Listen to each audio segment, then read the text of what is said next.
Les révélations sur l'arc Onigashima ont été totalement intéressantes, voire même à aller bouleverser toute la communauté One Piece. Eiichiro Oda nous a révélé certaines choses les plus importantes sur son œuvre, les choses qui nous ont permis de mieux comprendre son œuvre.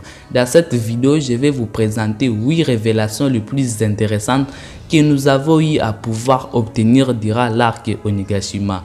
Yo les bros, j'espère que vous allez très bien vous tous les bros. Aujourd'hui les bros, je vais vous présenter 8 révélations les plus choquantes que nous avons eu à pouvoir obtenir durant l'arc Onigashima. Restez jusqu'à la fin afin de pouvoir découvrir toutes ces révélations. Si vous avez votre révélation que je n'ai pas dit dans cette vidéo, dites-le moi à zone commentaire. Merci à vous les bros et c'est parti les bros pour les révélations. Premièrement, le combat de Usopp contre Shanks le Roux. Il est vrai que nous ne connaissons pas beaucoup sur le pirate Shanks le Roux, mais allez le voir.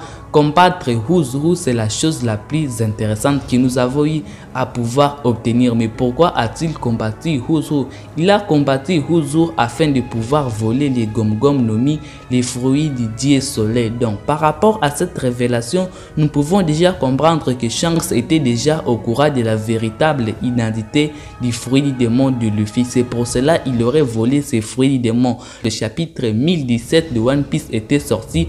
En apprenant que Shanks avait volé les Gom-Gom no Mi, la communauté One Piece était totalement en PLS, car ça nous aura permis de pouvoir un peu découvrir l'historique de Shanks le Roux. Deuxièmement, il s'agit de la révélation du lien qui existe entre Junge et Queen. Voir Queen utiliser toutes les techniques du Germain double 6, ça a été vraiment la chose la plus choquante. Par rapport à Queen qui utilisait ces techniques, nous pouvons déjà comprendre qu'il y a un lien entre Junge et Queen. Alors de ces liens, nous pouvons déjà comprendre pourquoi Queen détestait Junge. Peut-être Queen lui ne voulait pas être utilisé, attaquer ses expériences et que Junge lui aurait forcé afin de pouvoir lui donner ce que lui ne voulait pas et qu'il serait en fait cobaye que Junge avait rejeté. Et le fait là d'être rejeté par Junge, c'est pour cela Queen déteste aujourd'hui Junge. Alors aujourd'hui avec cette révélation que nous avons y avoir, que Sanji a dit combattre tous ses frères en même temps. Mais de tout cela, nous aurons vu la vraie puissance de Sanji, car lui-même il est dit, si tu cherches des noises à un cuistot, tu risques de laisser ta peau. Queen n'aurait pas dû provoquer Sanji, car Sanji lui a fait rôtir. Troisièmement, il s'agit de la révélation sur la véritable identité de King. King qui a toujours porté un masque et qu'il ne s'appelle pas totalement King et que son véritable nom est Albert et que sa tribu, elle s'appelle le Lunarien. C'est un Lunarien. Alors aujourd'hui avec cette révélation, ça a été aussi la chose la plus choquante que nous avons eu à pouvoir obtenir, que autrefois son peuple vivait sur Redline et qu'ils ont été exterminés par les Tenryubito. Alors voir la véritable histoire de King, qui est réellement King, qu'il a vraiment souffert et que sa rencontre avec Kaido était sur Penkazar, de tout cela vraiment de l'histoire de King, ça a été vraiment la chose la plus extraordinaire. Qu'il connaît aussi le nom de Joy Boy. En tout cas les bros, avec King nous avons été régalés. Les révélations sur King ont été hyper extraordinaires. Vraiment il s'agit du lien qui existe entre l'éléphant Zunisha et Joy Boy. Il est vrai qu'aujourd'hui nous ne connaissons pas beaucoup sur l'éléphant Zunisha, même sur Joy Boy, mais comme moi je l'ai dit souvent dans mes vidéos, le nom de Joy Boy est souvent inscrit sur le poneglyphe. Voir Zunisha aller prononcer le nom de Joy Boy, c'est la chose la plus choquante que nous avons eu à pouvoir voir dans Onigashima, voir qu'il connaît en fait Joy Boy, qu'il a ressenti vraiment certaines sensations, donc qui lui fait plaisir de voir vraiment Joy Boy passer en action. Ça a été vraiment l'une des révélations les plus choquantes. De ces liens les bros, nous pouvons nous attendre à plusieurs choses, malgré que l'auteur n'a pas pu dévoiler beaucoup de choses sur Zunisha, même sur Joy Boy. Alors ça serait aussi intéressant que cette révélation puisse un peu plus se développer dans la nouvelle saga qui va bientôt commencer. Alors cette révélation elle a été vraiment fracassante,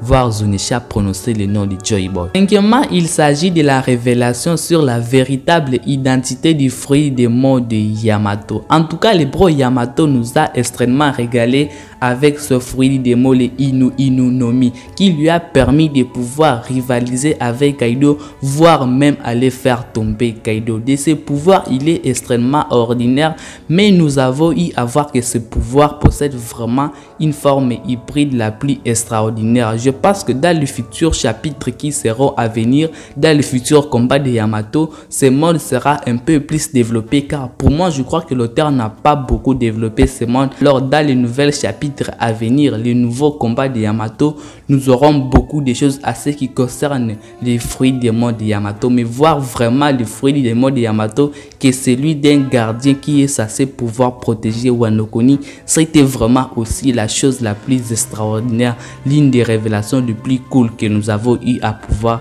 trouver dans l'arc Onigashima. Septièmement, il s'agit de Goldie Roger, le roi des pirates. Cet homme ne possédait pas un fruit des mots. Kaido l'a bel et bien précisé au chapitre 1047 de One Piece que Goldie Roger n'a jamais possédé le fruit des mots et qu'il a réussi à pouvoir conquérir le monde entier grâce à son acquis de roi, chose dont l'auteur fera référence à Shanks, que Shanks n'a pas besoin de pouvoir manger les fruits des mots car il possède déjà un pouvoir absolu, les acquis de roi. Cette révélation a été vraiment bouleversante de voir que seul le acquis de roi permet de pouvoir vaincre n'importe quel personnage.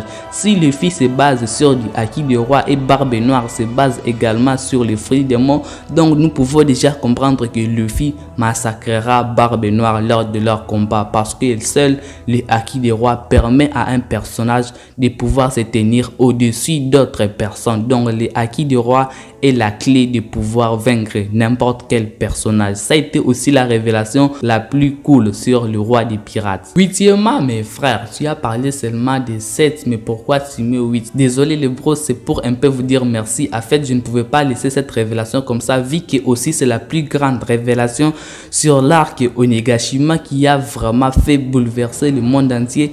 Il s'agit de la révélation sur la véritable identité de Luffy qui serait un fruit du dieu soleil. Le gouvernement mondial ira même jusqu'à pouvoir masquer la véritable identité de ces fruits du démon en ayant peur de sa véritable puissance. Ils ont fait cela afin de ne pas attirer beaucoup plus d'importance à ces fruits du démon, mais de cette révélation, ça a été vraiment la chose la plus extra que nous avons eu aussi à pouvoir voir durant l'arc Onigashima. Les révélations sur l'arc Onigashima ont été extrêmement intéressantes. Si vous avez votre révélation que je n'ai pas dit dans cette vidéo, dites-le moi à zone commentaire. Je ferai aussi l'objet de ma prochaine vidéo.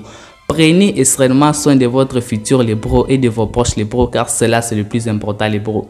Peace les bros. Peace.